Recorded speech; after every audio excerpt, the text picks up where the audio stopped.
എൻ്റെ ഏറ്റവും പ്രിയപ്പെട്ട ഇമമ്മൻ കുടുംബാംഗങ്ങൾ, എല്ലാ മനുഷ്യരെയും പ്രകാശിപ്പിക്കുന്ന യഥാർത്ഥ വെളിച്ചമായ ക്രിസ്തുവിൻ്റെ തിരുപ്പിറവി ആഘോഷിക്കുന്ന വേളയിൽ നാം ധ്യാനിക്കേണ്ട വാക്കുകളാണ് ജർമ്മൻ മിസ്റ്റിക് കവിയായ ആഞ്ചലസ് പറഞ്ഞിരിക്കുന്നത്. 1000 പുൽക്കൂട്ടിൽ ഉണ്ണി പിറന്നാലും നിന്റെ ഹൃദയത്തിൽ ഉണ്ണി പിറക്കുന്നില്ല എങ്കിൽ എന്ത് പ്രയോജനം? ഈ ക്രിസ്മസ് കാലം നമ്മുടെ ഹൃദയങ്ങളിൽ, നമ്മുടെ ചിന്തകളിൽ, നമ്മുടെ പ്രവർത്തനങ്ങളിൽ തിരുജനനം സാധ്യമാക്കട്ടെ. ഈ പിറവി തിരുനാളിൽ എല്ലാ നന്മകളും നിറഞ്ഞ സമൂഹത്തിൻ്റെ പരിവർത്തനത്തിന് നമുക്ക് തയ്യാറാക്കാം.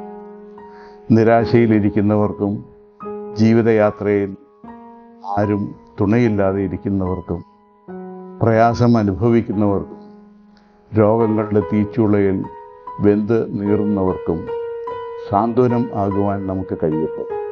എല്ലാവർക്കും എൻ്റെ ഹൃദയം നിറഞ്ഞ ക്രിസ്മസ് പുതുവത്സര ആശംസകൾ നേരുന്നു.